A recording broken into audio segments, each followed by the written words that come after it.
Hey guys, welcome back to J&M Sports Talk. I'm going to recap Week Two's games. Yep. So, Jonathan, who were some of the guys that impressed you in Week Two? You know what? I'm gonna start off with the journeyman, Blake Barnett.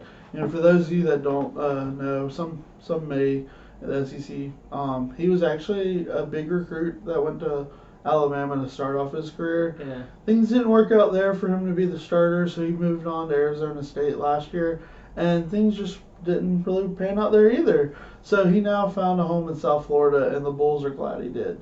He had a big game against Georgia Tech, he was a big reason why they won that game.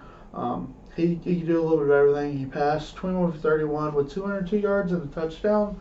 And then also he ran the ball a couple times. He had 86 yards, but he had two big touchdowns running the ball as well when things broke down. So it was big for them to get that big win against Georgia Tech, and he was a big part of it. So look for him moving forward to do well for them, I think. And then another guy, Terry Wilson, the Kentucky quarterback. He made some really good throws when he needed to, as well as he's a very good runner. Um, he passed 11 for 16, 151 yards. He had two touchdowns, did throw an interception in the game, but he also ran the ball for 10 times for 105 yards and had another touchdown running as well. So he had a very big game and was a big part of Kentucky finally ending the drought against Florida. Yep, 31. Just took 31 years. Yeah. But, you know, It had to better late happen. than never. Yep, they've been close. The last few years, it was bound to happen. Yeah, for me, who impressed me? Texas A&M. I was pulling for the upset. Yep. I was wrong on that, but Texas A&M did impress. You know, they had 500 total yards on offense against a good, savvy Clemson defense, experienced defense. Yep. So I was impressed by that, and also just how they were able to stick it as a close game, even getting punched in the mouth early on, and that one by Clemson. So hanging in there. So I was impressed with that. I was also impressed with Houston. You know, I didn't see that coming. I did predict. I will say I did predict Houston beating Arizona, but I would have not thought that it would have been 45-18. Right. Yeah. That was just crazy. Yeah.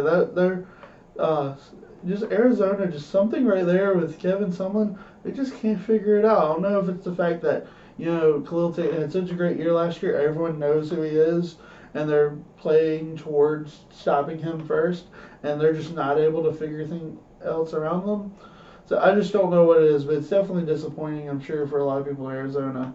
But speaking of disappointments, let's get into some of our disappointments of this week. Yeah. The first one, I'm disappointed in myself. I just really thought this was the year that the SEC East was going to step up. They're going to have two or three good teams this year. Finally, they weren't going to be the little kid brother of the SEC West. But no, again, it's just Georgia's. It might as well be the SEC Georgia instead of East. It's just all of Georgia going to be this year again. Kentucky had a good win against Florida, so Florida's out of it. It looks like early on the way they're playing, and also South Carolina losing to Georgia. So it's definitely Georgia's to win again, and I really don't see them having much competition in their division. Yeah, so who disappointed for me? I'm sticking with a Florida theme with mine. I've got the Florida Gators. You know, you were talking about how they lost to Kentucky. Really, it was the way that they lost. Right. You know, Kentucky had over 100 penalty yards. They had a couple turnovers. And Kentucky ran for over 300 rushing yards against Florida. Florida, they could line the athletes up that they have out there and not give up. They shouldn't give up 300. Right. So that was really disappointing, and really a shot to the momentum that Mullen, a lot of fans thought was bringing in to Florida early on in the season. And like you said, I mean, it's Georgia's division after that South Carolina win for Georgia. And then sticking in the state of Florida, Florida State. I know many of our Florida State fans out there, they were disappointed with the Samford game. And really the biggest disappointment for Florida State is just their inability to convert touchdowns in the red zone. I mean, that's an aspect. If Florida State is going to do well this year, they have to turn that around. They do. But at the same time, it was a disappointment. But historically speaking, those first Monday night games on Labor Day to start the season, those teams typically struggle the next week because most teams play on Saturday. So when you play on Monday night, you've essentially lost 2 to 3 days in preparation for the next week. Right. So although it was bad against Sanford, Yeah. it wasn't that bad. So people don't need to treat it as, we're horrible, we're not going to have any more wins this season. I think it's realistic to think that you'll see a good improvement from Florida State. I agree with that one. Yeah, the turnaround was very difficult for them. But, one positive they should look at is they found a way to win the game late. After they could have really put their head in the sand and just given up after they drove down the field and missed that field goal. They could have just ended it because Sanford drove right back down and hit a field goal themselves, and that could have just been demoralizing for that team. Which, I think a lot of their loss, them struggling, was they still weren't over the loss to Virginia Tech. It's a tough loss. They just Virginia Tech just ripped their heart out that game. It's hard for a team to get up after that. So the fact that they were able to make plays late in the game to find a way to get that win, no matter the opponent, I think is something they can build off of moving forward because the next few weeks are going to be critical for them moving forward, and they have some wins they can get in the next few weeks before they have to deal with the Clemsons and the Miamis of the ACC. So they have time to figure things out, but that time is now. they need to step up now. So I'm looking forward to see what they do moving forward. The next couple weeks is going to be huge. So now we talked about some disappointments. Let's move on to talk about who we thought they were. This is a fun segment. I'm going to start off with the easy one. Those of you that watch the show regularly know Jonathan Taylor. He's definitely a staple. Yeah, he's pretty consistent on our show. He had a big game this Saturday. He had a personal best. He ran for 253 yards, which is a personal best for him. He's got 3 touchdowns. He's on pace to easily get to 2,000 this year. He's got well over 400 yards rushing already. So he's on pace to break 2,000 this year. So I'm sure he'll keep that going with some of the defenses that he faces moving forward. So he had a big game. And then my other, who they thought they were, was because there was a lot of lackluster opponents this week.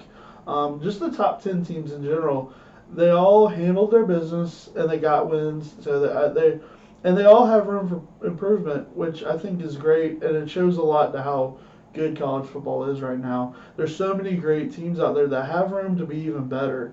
That we're going to have a really fun year to watch football, and the committee is going to have a really tough decision to make, I think, as the season goes on and they start to meet and start talking about teams. The difference is going to be so thin with some of these teams, especially when you watch them on TV and watch them play. There's just so many teams fun to watch that are really good. So those are who they thought they were for this week. What about you? Yeah, so speaking of a top 10 team, the Georgia Bulldogs, with that offensive line, they were pushing guys back, the South Carolina defense, 5 yards down the field.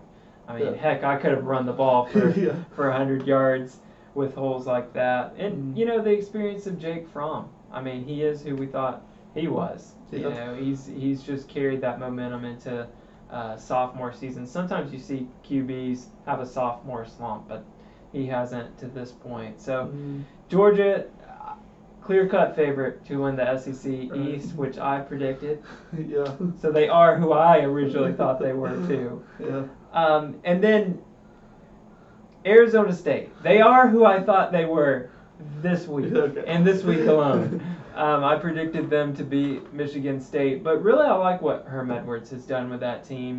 He's given a lot of those guys, young guys, a lot of confidence, and a lot of people think that he's just out there, CEO level, he's coaching the coaches, but really saw a Sports Center special a few weeks ago where he was actually running the drills with the players and slapping guys on the wrist when they messed up and encouraging them when they telling them the routes to run and why they need to run them a certain way. So I'm really impressed with him as a college coach.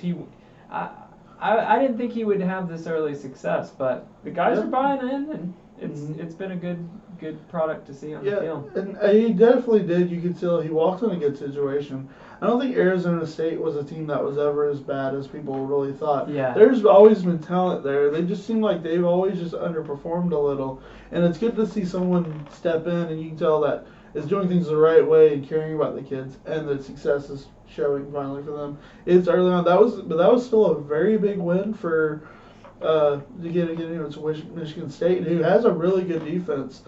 So in the Pac-12 South, we talked about that in our preseason shows. It's wide open. It is. So it wouldn't surprise me in the least to see Arizona State competing later in the year. Yep. All right, let's talk about some actual games. We didn't have that many big games this week, but probably the biggest game of the week was the college game day game, Texas A&M and Clemson, Jonathan. So we already talked a little bit about that game, Right. but how did that one go? Yeah, piggyback on what you said earlier, the biggest thing was Clemson jumped out early to a big lead. But the biggest thing to take away from Texas A&M was they didn't give up. They could have easily been, oh no, this team's too good. They just kept. They said, you know what, we're at home. We're gonna keep fighting, and they gave one heck of a show. The biggest takeaway from the game, though, ended up being there was a controversial call about 8 minutes left. Texas A&M trying to get back in the game where the receiver lost the ball and it floated into the back of the end zone. They called it a touchback, and they gave. Well, if you look online, there's several replays that they showed that it looks like it was a very bad call. I'm not going to go on the limb to say the officials were wrong on the show. The both of the angles are really a bad angle to look at the ball where it actually is.